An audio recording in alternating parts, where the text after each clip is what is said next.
On the last video, we talked about what a person is, and we went into that into some extensive detail. Today we're going to talk about what a man is, and I'd like to start this off with Rene Descartes' I think, therefore I am. We've all heard that philosophy before, right? It's pretty popular. Now let's look at what Homo sapien means in Latin, a man of wisdom. So just kind of keep that in mind. Here's a definition for man. Mankind, beings distinguished from all other animals by the powers of reason and speech, as well as by their shape and dignified aspects. Let's look at soul, because we all know that man has soul. We are all spiritual individuals or beings. The spiritual, rational, and immortal substance in man, that part of man which enables him to think and reason, and which renders him a subject of moral government. So, when you think and you reason, you will become a subject of moral government, and not the corrupt government that we have right now, obviously. Let's go back to where reason and morals and things like this come from. Greek word logos, meaning word, reason, or plan. Greek philosophy and theology, the divine reason implicit in the cosmos, ordering it and giving it form and meaning, though the concept defined by the term logos is found in Greek, Indian, Egyptian, and Persian philosophical and theological systems.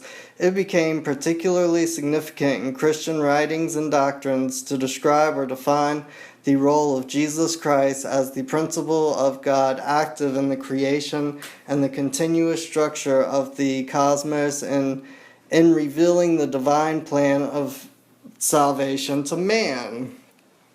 And Logos was defined in the 4th, 3rd century BC, defined the Logos as an active, rational, and spiritual principle that permeated all reality. They called the Logos providence, nature, God, and the soul of the universe, which is composed of many seminal logi that are contained within the universe. So that would be like individual logos, like individual consciousness, you and me as individuals. Master philosopher Plato, the Logos was both immanent in the world and at the same time transcendent divine mind. The early Christian fathers stated that Christ, as the pre-existent Logos, reveals the Father to mankind and is subject of the Old Testament manifestations of God. 2 is the divine reason in which the whole human race shares, so that the 6th century BC philosopher and others who lived with reason were Christians before Christ. And 3 is the divine will and word by which the worlds were framed. Now let's look at Buddha, because we all know that Christ means anointed. Now what was he anointed with? And in my mind, he was anointed with the knowledge of power, of spiritual enlightenment. And that's why Christ to me is a consciousness. And Buddha, one who has achieved a state of perfect spiritual enlightenment, thereby attaining nirvana. And I think that Jesus had that, and that's why he was such a good man. Do unto others as you would like them to do unto you. Buddha, a word meaning awakened or enlightened one, is a title and not a proper name. Buddhists believe that they have many Buddhas and that there will be many Buddhas in the future. Buddhism, a person who has achieved a state of perfect enlightenment or self-knowledge. And that's really what being a man is all about. It's about having knowledge of yourself, or being a woman, having knowledge of yourself and knowing who you are. And when you go into court, that's probably one of the most important things that you need to know in order to play these games. Now, as we go forward, I'd like to state that man has a soul. Animals have spirit, but soul is conscientious spirit, letting man and allowing man to know the difference between right and wrong.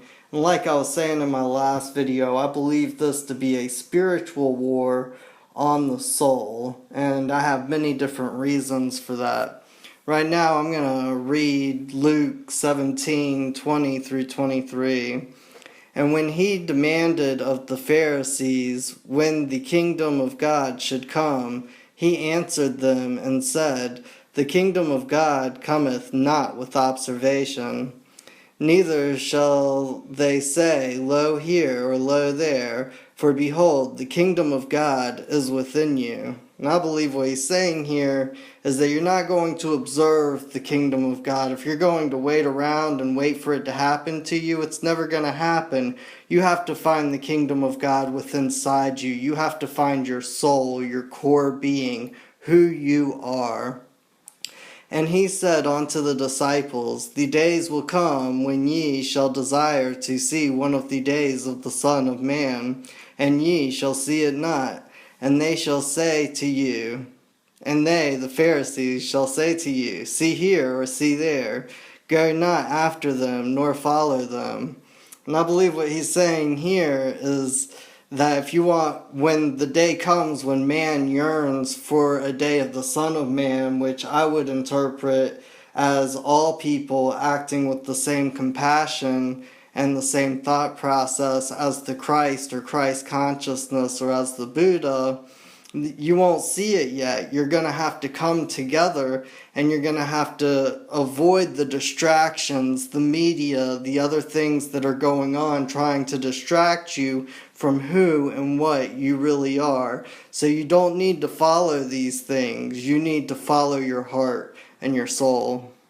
Now, when I'm reading something, I like to try and get a all-around perspective, a good idea of the whole. I try not to prejudice any holy writings, so I'm going to read something here from the Quran. And when Jesus came with clear arguments, he said, I have come to you indeed with wisdom, and to make clear to you some of that about which you differ. So keep your duty to Allah and obey me. Surely Allah is my Lord and your Lord, so serve him. This is the right path. But parties among them differed. So woe to those who did wrong for the chastisement of a painful day. Wait, they for aught but an hour, that it should come on them all of a sudden, while they perceive it not. Friends on that day will be foes, one to another, except those who keep their duty. And here I believe he's talking about keeping your duty to Allah and keeping your duty to obey Jesus.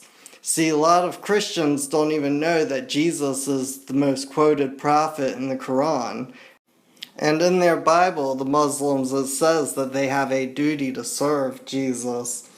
So if we could all just put aside our differences, I find if more people start finding out what their inner logos was, or soul being, conscientiously aware of what they're doing, keeping right from wrong, then they could start standing up and bringing morality back to courtrooms and start standing up for what is right, what is just.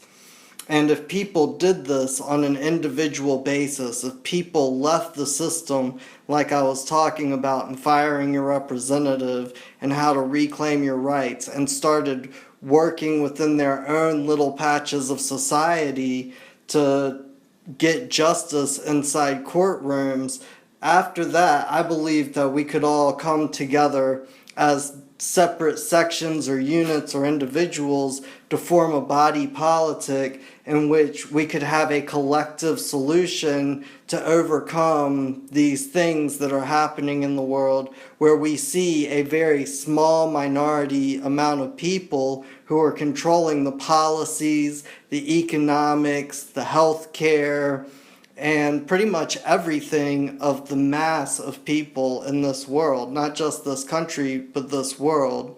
So Anyways, that's what I have for today. I am just conspiracy, and I would just like to conspire with other people, with other good people of this planet, to leave a better world for future generations than the one that we were all brought up in. Thank you. Bye-bye.